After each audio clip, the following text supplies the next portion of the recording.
بسم اللہ الرحمن الرحیم۔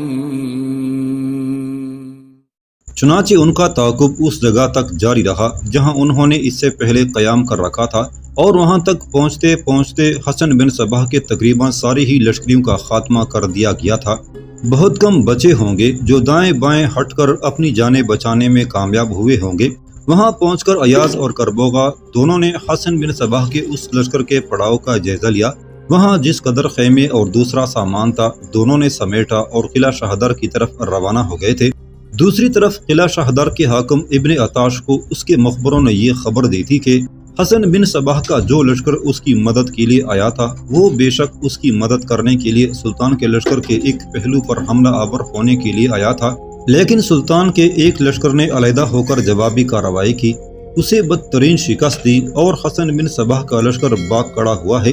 یہ خبر ابن عطاش کے لیے انتہا درجے کی حوصلہ شکن تھی۔ چنانچہ ان حالات میں اس نے بڑی تیزی اور سرعت کے ساتھ اپنی شکست کو قبول کرتے ہوئے اپنے لشکر کو سمیٹا۔ پھر وہ قلعہ شہدر میں محصور ہو گیا تھا اور اپنی لشکریوں کو شہر کی حفاظت کے لیے اس نے فصیل کے اوپر جگہ جگہ مقرر کر کے اپنی حالت کو بہتر بنانا شروع کر دیا تھا۔ قلعہ میں داخل ہونے کے بعد ابن عطاش نے شہدر قلعے کی حفاظت کے لیے بڑی تیزی سے منصوبہ بندی کرنی شروع کر دی تھی۔ فصیل کے قریب آگ کے بڑے بڑے آلاؤ روشن کر دیے گئے تھے اور آگ کے ان آلاؤں سے دو کام لیے جانے لگے تھے۔ ایک یہ کہ ان سے پانی گرم کیا جانے لگا اور ساتھ ہی آگ کے انگارے کچی مٹی کے برتنوں میں ڈالنے کے لیے تیار کیے جانے لگے تھے تاکہ وہ انگارے اور کھولتا ہوا پانی سلطان برقیارو کے لشکریوں پر اس وقت پھینکے جب وہ شہر اور قلعے کو فتح کرنے کے لیے فصیل کے قریب آئیں گے۔ حسن بن صباح کے لشکر کا خاتمہ کرنے کے لیے ایاز اور کربوغا اپنے لشکر کو لے کر جب سلطان برقیارو کے پاس آئے تو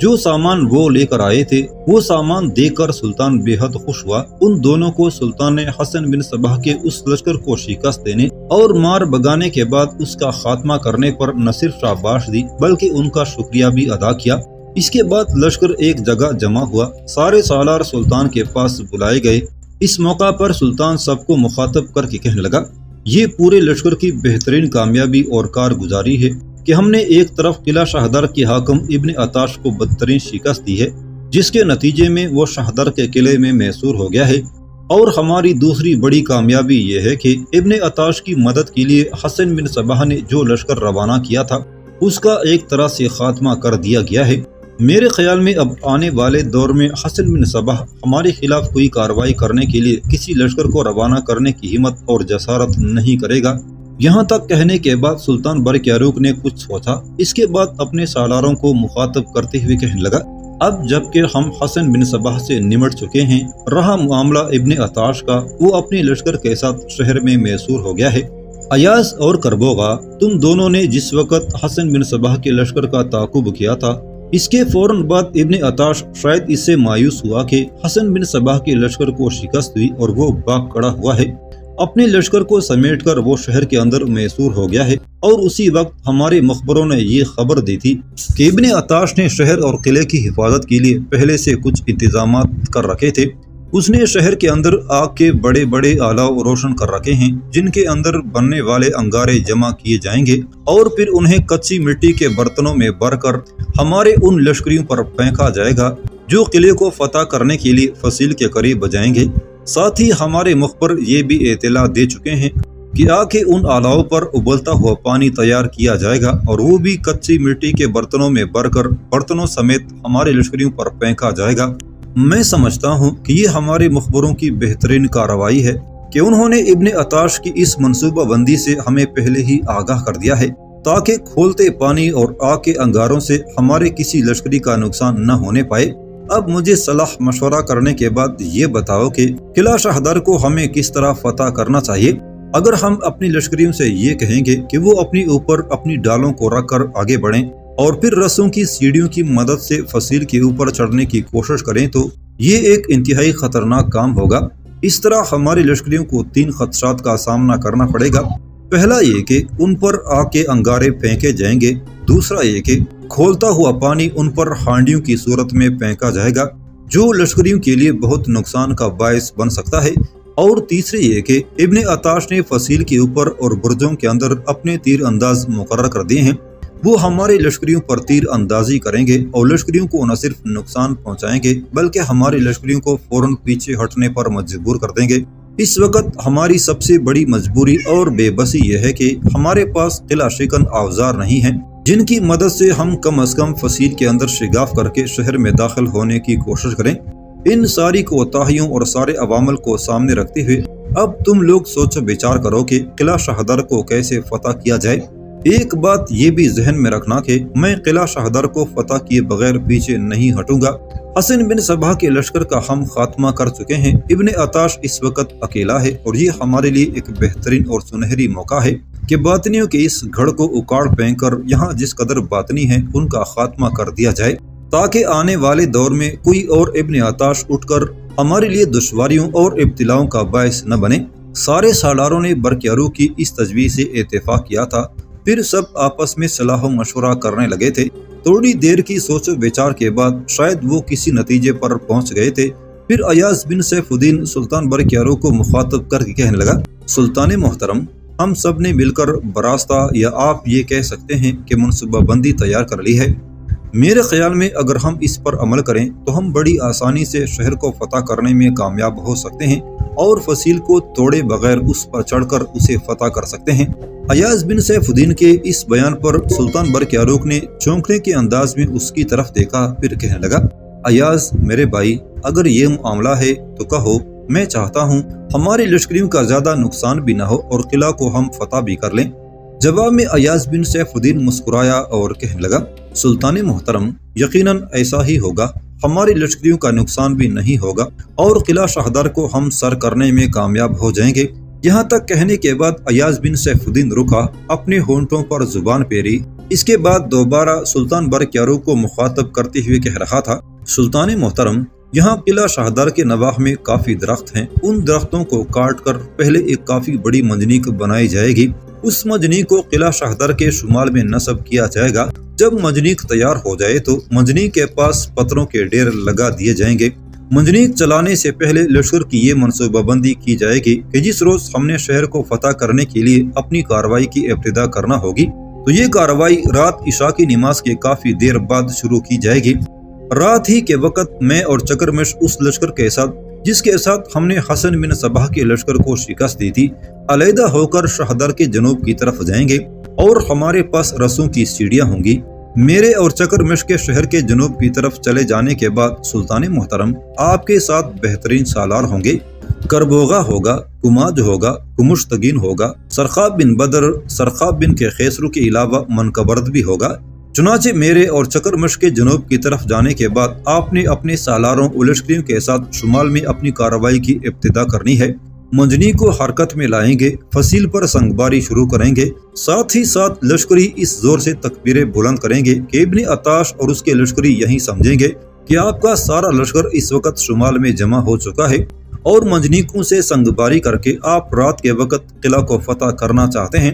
جب ابن عطاش کے لشکری یہ سوچیں گے تو یاد رکھیے گا وہ اپنی ساری طاقت اور قوت کو شمال کی طرف منتقل کریں گے۔ سلطان محترم، میں جانتا ہوں جس منجنیق سے ہم شہر اور قلعے پر سنگباری کریں گے اس سے فصیل ٹوٹے گی نہیں، اس لیے کہ شہدر قلعے کی فصیل بڑی چوڑی، مضبوط اور مستحکم ہے۔ اس کے باوجود ہم نے شمال کی طرف سے فصیل پر لگاتار اور تیز سنگباری کرنی ہے تاکہ ابن عطاش کے تمام لشکری شمال کی طرف سمٹیں، اور جب وہ ایسا کریں گے تو میں اور چکرمش اپنے لشکر کے ساتھ جنوب کی طرف سے فصیل پر چڑھنے کی کوشش کریں گے، اور مجھے امید ہے کہ ہم ایسا کرنے میں کامیاب ہو جائیں گے۔ ایک بار ہم فصیل کے اوپر چڑھ گئے اور جب فصیل کے اوپر اور شہر کے اندر یہ خبر پھیلے گی کہ سلطان برقیارو کا لشکر فصیل پر چڑھنے کے بعد اب شہر میں داخل ہونا شروع ہو گیا ہے، تو شہر کے علاوہ فصیل کے اوپر جو ابن عطاش کے لشکری ہیں ان میں کوہرام مچ جائے گا اور وہ ہماری راہ روکنے کے لیے بڑی تیزی سے جنوب کی طرف بڑھیں گے۔ اس موقع پر چونکہ ہم اچانک فصیل پر چڑھے ہوں گے، لہٰذا شہر کے علاوہ ابن عطاش کے لشکریوں میں بھی افراتفری کا عالم برپا ہوگا۔ اسی افراتفری میں شمال کی طرف سے کربوغا اور سرخاب بن بدر لشکر کے ایک حصے سے شمال کی طرف سے فصیل پر چڑھ جائیں گے۔ باقی سالاروں اور لشکریوں کے ساتھ آپ اپنی جگہ مستعد رہیں۔ کربوغا اور سرخاب بن بدر کے فصیل کے اوپر چڑھنے تک ہم کافی حد تک اپنی کارروائی کر چکے ہوں گے۔ فصیل کے جنوبی حصے پر قبضہ کر کے ہم کافی حصہ ابن عطاش کے لشکریوں سے صاف کر کے اس پر قبضہ کر چکے ہوں گے۔ اس کے بعد ہم تیزی سے جنوب کی طرف بڑھیں گے، جبکہ یہی کام کربوغا اور سرخاب بن بدر کرتے ہوئے جنوب کی طرف بڑھیں گے۔ اس کے بعد ہم اپنا زیادہ دباؤ شمال کی طرف شروع کریں گے اور سب سے پہلا کام یہ کریں گے کہ نیچے اتر کر شہر پناہ کا شمالی دروازہ کھول دیں گے۔ دروازہ کھلتے ہی آپ بھی بقایا لشکر اور سالاروں کو لے کر شہر کے اندر داخل ہو جائیں۔ اس کے بعد لشکر کو شہر کے اندر استوار کیا جائے گا اور ابن عطاش کی لشکریوں کا صفایا کرنا شروع کر دیا جائے گا، لیکن اس سے پہلے ایک احتیاط ضرور برتی جائے گی، اور وہ یہ کہ اپنے مختلف سالاروں کی کمانداری میں شہر پناہ کے ہر دروازے پر اپنے دستے مقرر کر دیے جائیں گے تاکہ ان دروازوں کے ذریعے ابن عطاش کا کوئی بھی لشکر بھاگنے نہ پائے۔ ساتھ ہی سارے لشکریوں کو یہ بھی کہہ دیا جائے گا کہ وہ ابن عطاش کو زندہ گرفتار کرنے کی کوشش کریں تاکہ اسے اپنا اسیر اور قبول بنا کر اس سے یہ پوچھیں کہ اپنی لشکریوں کے ساتھ وہ رات کے وقت اصفہان کے نواح میں اور دور دور تک جو کارروائیاں کرتا رہا، لوگوں کو لوٹتا رہا، ان کا قتل عام کرتا رہا، اور پھر اسی کے آدمی دن کے وقت ان بستیوں میں جا کر یہ کہہ دیا کرتے تھے کہ یہ لوٹنے کی کارروائی سلطان برق یارو کے لشکریوں نے کی ہے۔ پھر دیکھیں گے اپنی اس کارروائی کا وہ کیا جواب دیتا ہے، اور اس کے جواب کے بعد پھر اس کا بھی وہی برا انجام ہوگا جو اس کے ساتھیوں کا ہونے والا ہے۔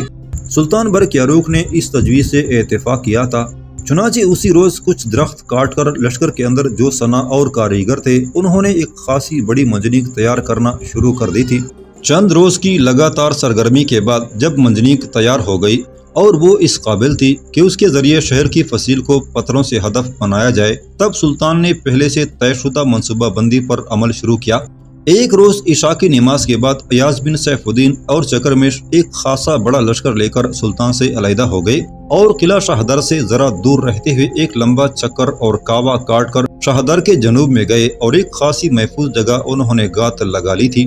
سلطان اور ایاز بن سیف الدین کے درمیان یہ طے پایا تھا کہ جس وقت شاہدر کے شمالی حصے میں جلتے پروں کا ایک تیر فضا میں بلند کیا جائے گا، تب ایاز بن سیف الدین اور چکرمش کے لیے یہ پیغام ہوگا کہ سلطان منجنیق کے ذریعے پتھر پھینک کر فصیل کو اپنا ہدف بنانے کا اپنا کام شروع کرنا چاہتا ہے، لہٰذا ایاز بن سیف الدین اور چکرمش کو بھی اس کے مطابق حرکت میں آنا چاہیے۔ چنانچہ ایاز اور چکرمش دونوں عشاء کی نماز کے بعد قلعہ شاہدر کے جنوب میں چلے گئے۔ سلطان نے جب اندازہ لگایا کہ وہ قلعہ شاہدر کے جنوب میں پہنچ چکے ہوں گے، تب سلطان کی طرف سے فضاؤں میں جلتے پروں کا ایک تیر بلند کیا گیا تھا۔ اس کے بعد منجنیق کو حرکت میں لایا گیا اور منجنیق پتھر اگلتی ہوئی شہر اور قلعے کی فصیل کو اپنا ہدف بنانے لگی تھی۔ پے در پے پتھر شہر کی فصیل کے ساتھ ٹکرانے لگے تھے۔ اس موقع پر سلطان کے لشکر میں بڑا شور و غوغا اس انداز میں اٹھ رہا تھا جیسے سلطان برق یارو کے لشکری ان گرتے پتھروں اور سنگ باری میں شہر پر حملہ آور ہوتے ہوئے فصیل پر چڑھنے کی کوشش کریں گے۔ یہ صورتحال قلعہ شاہدر کے باطنی حاکم ابن عطاش کے لیے بڑی اندیشہ ناک تھی، چنانچہ وہ فصیل کے ایک مضبوط اور مستحکم برج کے اندر آ کر کھڑا ہو گیا تھا اور وہاں ایسی آڑ بنی ہوئی تھی کہ اگر شہر کے باہر سے سنگ باری کی جائے یا تیر اندازی کی جائے تو اس سے وہاں پناہ لینے والا محفوظ رہتا تھا۔ ابن عطاش نے جب دیکھا کہ سلطان کی طرف سے لگاتار پتھروں سے فصیل کو ہدف بنایا جا رہا ہے تو وہ یہ سمجھا کہ سلطان برق یاروق نے جو اپنے حملوں کی ابتدا رات کے وقت کی ہے اس کی ضرور کوئی وجہ اور علت ہے، اور جو اس کے لشکری بڑے والہانہ انداز میں سنگ باری کرنے کے ساتھ ساتھ شور و غوغا بلند کر رہے ہیں، تو اس سے اس نے یہ اندازہ لگایا کہ جب سنگ باری کر کے فصیل پر پہرا دینے والوں کو ہراساں کیا جا چکے گا تب سلطان برق یارو کے لشکری فصیل پر چڑھ کر اپنی کامیابی کا در کھولنے کی کوشش کریں گے۔ یہ اندازہ لگانے کے بعد ابن عطاش نے اپنی ساری طاقت اور قوت کو فصیل کے شمالی حصے کی طرف منتقل کر دیا تھا۔ ایاز بن سیف الدین اور چکرمش نے جب اندازہ لگایا کہ سلطان برق یارو کی طرف سے جو لگاتار فصیل پر سنگ باری کا سلسلہ شروع کیا گیا ہے تو ابن عطاش نے اپنی ساری عسکری قوت کو فصیل کے شمال کی طرف منتقل کر دیا ہے۔ جب ایسا ہوا تب ایاز بن سیف الدین اور چکرمش بے حد خوش اور مطمئن تھے، چنانچہ دونوں حرکت میں آئے، بڑی تیزی سے آگے بڑھے۔ فصیل کے قریب آ کر آن کی آن میں کئی رسوں کی سیڑھیاں فصیل کے اوپر ڈالی گئیں اور ان کے ذریعے ایاز بن سیف الدین اور چکرمش دونوں خود اور ان کے لشکری بڑی صورت کے ساتھ فصیل پر چڑھتے ہوئے فصیل کے اوپر اپنی تعداد زیادہ کرنے لگے تھے۔ اس موقع پر فصیل کے جنوبی حصے میں اکا دکا لشکری تھے، انہوں نے شور شرابہ شروع کیا، لیکن ایاز بن سیف الدین کے لشکریوں نے ان پر تیر اندازی کر کے انہیں چلنی کر دیا، اور اتنی دیر تک ایاز بن سیف الدین اور چکرمش کے لشکر کا خاصا بڑا حصہ فصیل پر چڑھ گیا تھا۔ فصیل پر جو چند محافظ تھے انہوں نے ان کا خاتمہ کر دیا۔ پھر چکرمش اور سیف الدین اپنی لشکریوں کے ساتھ فصیل سے نیچے اترنے لگے۔ اس موقع پر شہر کا جو محافظ لشکر تھا وہ سامنے کھڑا ہو گیا۔ اسے دیکھتے ہی ایاز بن سیف الدین اور چکرمش ان پر حملہ آور ہو گئے تھے۔ یہ حملہ ایسا زوردار تھا کہ ایاز بن سیف الدین اور چکرمش نے انہیں پیچھے ہٹا کر شہر پناہ کا جنوبی دروازہ کھول دیا تھا، اور دروازہ کھلتے ہی جو لشکری ابھی تک باہر کھڑے تھے وہ بھی شہر میں داخل ہو کر ایاز بن سیف الدین سے آن ملے تھے۔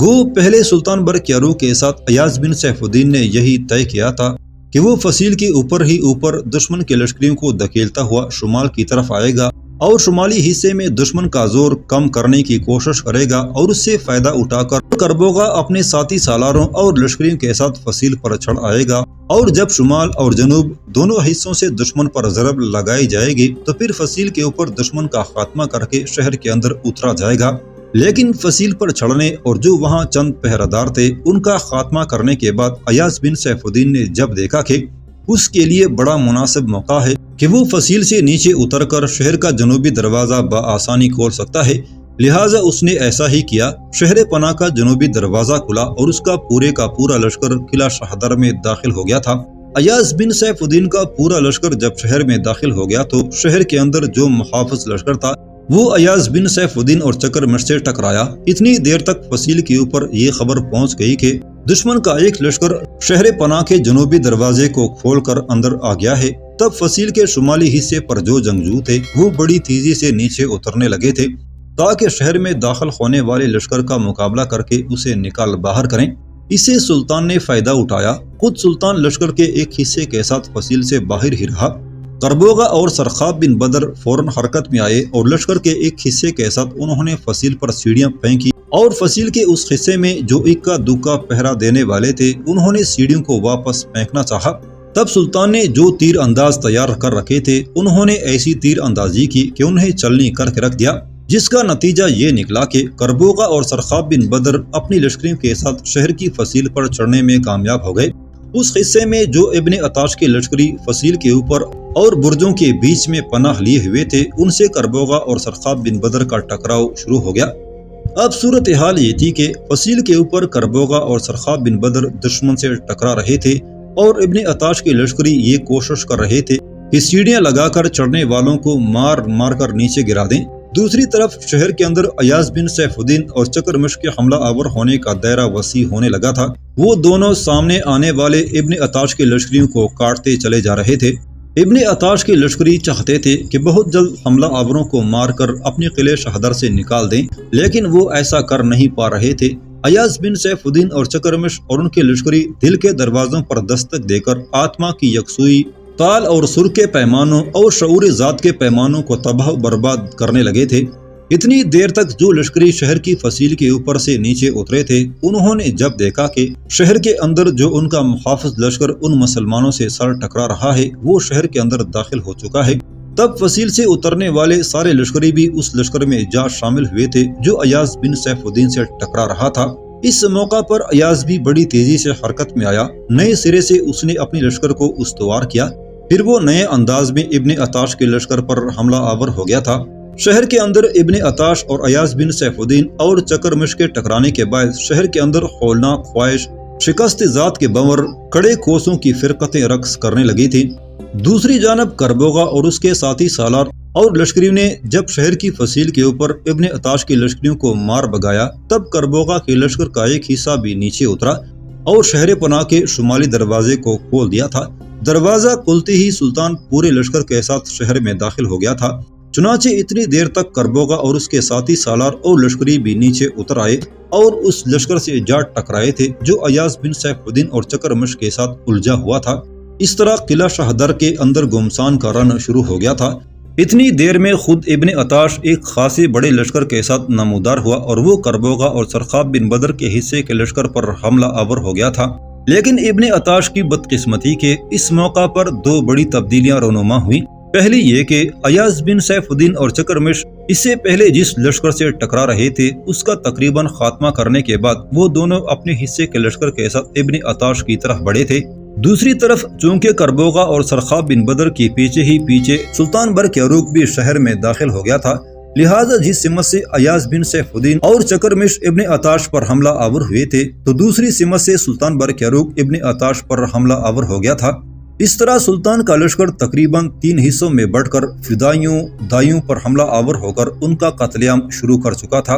ابن عطاش نے شروع میں اپنی لشکر کے ساتھ حملے شروع کیے تھے، لیکن اب جبکہ اس پر 2 طرفہ ضربیں پڑنے لگی تھی تو اس کے لشکری ادھر ادھر ہٹنے کی کوشش کرنے لگے تاکہ اپنی جانیں بچائیں، لیکن اب ایسا کرنا بہت مشکل تھا۔ ایک طرف راستہ کربوغا اور سرخاب بن بدر نے بند کر رکھا تھا، دوسری طرف کے راستے پر ایاز بن سیف الدین اور چکرمش دیوار بن گئے تھے، اور تیسرے راستے کو سلطان برق یاروق نے بالکل مسدود کر کے رکھ دیا تھا۔ چوتھی طرف فصیل تھی۔ ابن عطاش کی لشکریوں نے جب دیکھا کہ اب ان کا پوری طرح قتل عام ہو چکا ہے تو ان میں سے کچھ نے فصیل پر چڑھنے کی کوشش کی۔ اس موقع پر سلطان برق یاروق کے کچھ منسلح لشکریوں نے انہیں دیوار پر چڑھتے ہوئے دیکھ لیا تھا، چنانچہ ان پر ایسی تیز اور موسلا دھار بارش جیسی تیر اندازی کی کہ ان سب کو ڈیر کر کے رکھ دیا۔ اس طرح قلعہ شہدر کے اندر ابن عطاش کو زندہ گرفتار کر لیا گیا، اس کے سارے لشکر کا ایک طرح سے خاتمہ کر کے رکھ دیا گیا تھا۔